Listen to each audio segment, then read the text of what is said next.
Hi everybody and welcome back to Jaffa Cooks, and today I'm going to show you how to make a classic British steamed pudding. Before we start, there's some homework to be done, and that is in steamed pudding we need to actually put a pot with some water in it. So I've got, at the back of the hob, I've got a pot with a plate underneath it turned upside down, and the water's been boiling. Once it comes to a boil, I've put it right down to the lowest heat, down to simmer, to keep the water from cooling down. So that's happening in the background. So the second part of the homework is to have baking sheet, parchment paper and foil. The parchment paper is slightly larger than the rim of the dessert bowl, so as you can see. And then the foil is slightly bigger than the parchment paper.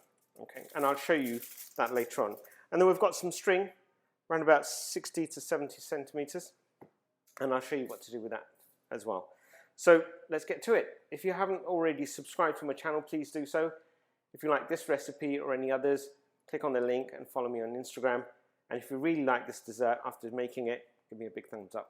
Okay, so dessert, I've got some self-raising flour, some butter, caster sugar, 3 eggs, some jam and some desiccated coconut to dress later on. And if required, there is some milk, and we'll use the vanilla essence to give it that little bit of flavor. Okay, so I'm going to take my dry ingredients, that's the flour and my caster sugar, and I'm going to take it and give it a quick mix, and I'll be back shortly. Okay, so my dry ingredients are done. Next, I'm going to pour in my butter. So the butter should be at room temperature. I'm going to pour in my 3 eggs.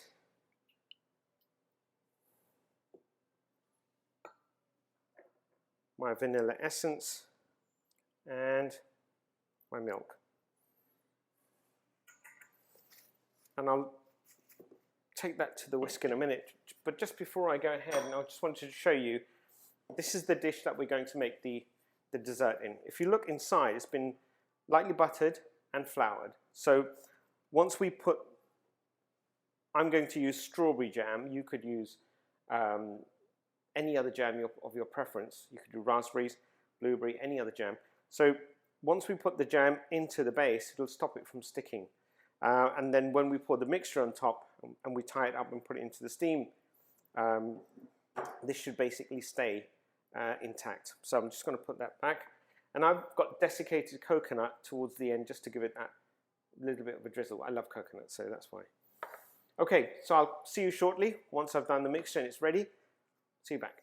Okay, welcome back. So my mixture's nearly ready. Just before we pour it into the bowl, I just wanted to point out that when we place this into the water, into the steam bath, the water should come up to around about halfway up the bowl.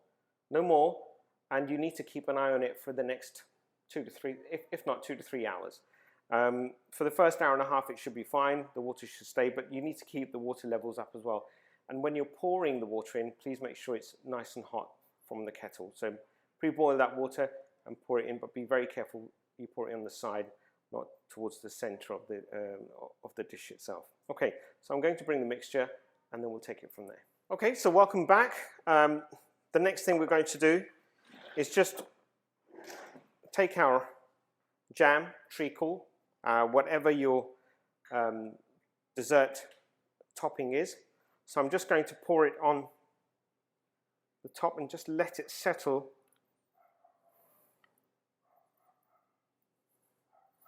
And if your jam is still cold, or it's a bit on the, shall we say, fruity side, so it's still got bits in it, just carefully just move it around so it covers the top of the rim, or shall we say the base of the dessert bowl. So I'm just going to spoon the mixture in.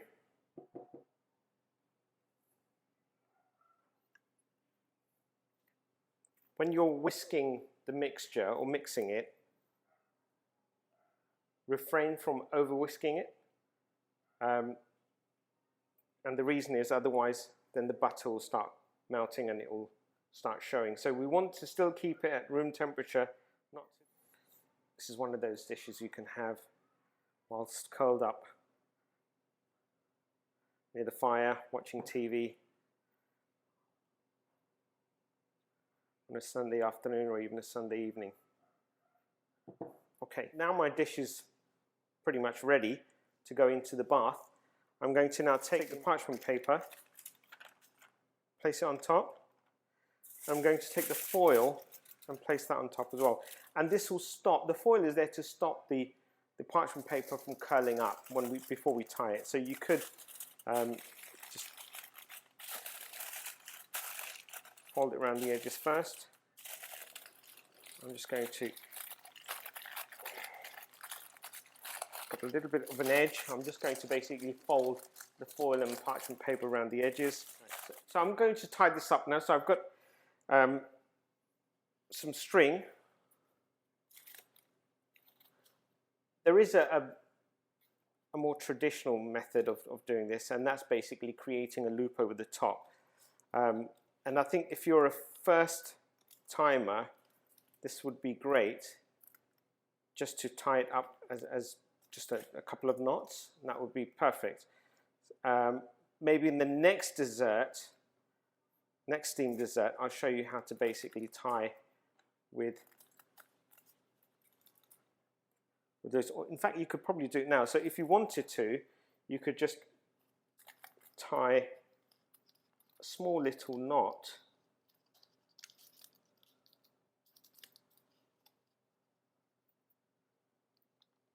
just like that. I'm going to give it a double knot. And that basically allows you to then place your dessert into the pan without touching the water. And then when you need to lift it out, you've got your own little handle.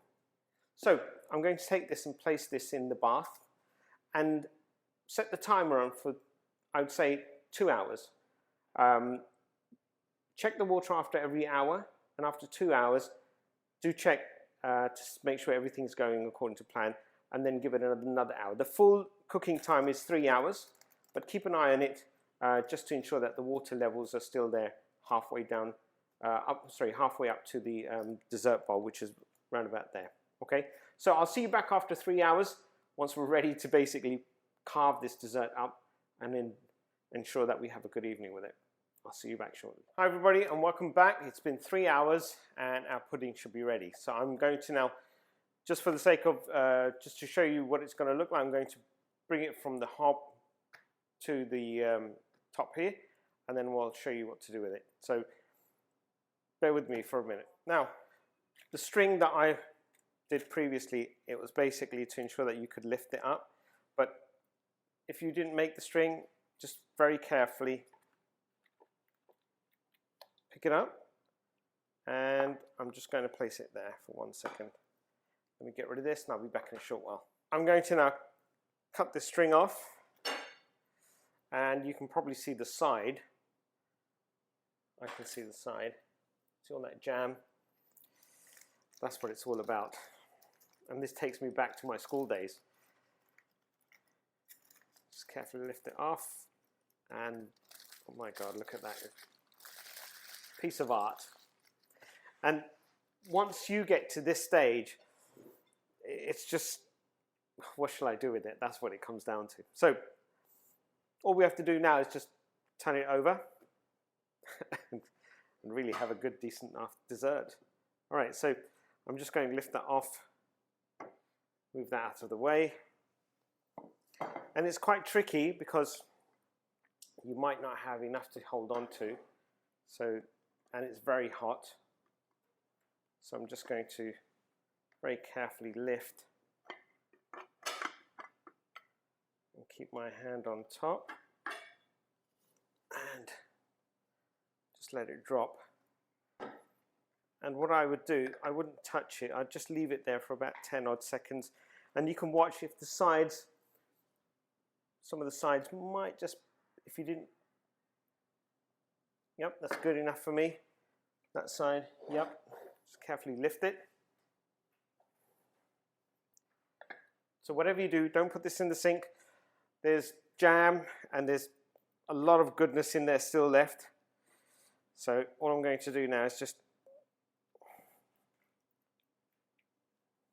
take the remaining, just pour it on top so we don't lose all that nice juicy hot jam. And with this you could really serve anything, or you could serve custard. I've got custard. You could serve it with cream if you want as well. Some even have ice cream. So I've got some coconut now, desiccated coconut, and we love coconut. So I'm just going to take some and just sprinkle it over the top. Really does take me back to my school days. A bit more. And I think that should just about do it. I've got to stop myself from actually putting more coconut on. So I think that should be about it. And that's your steamed pudding. Enjoy.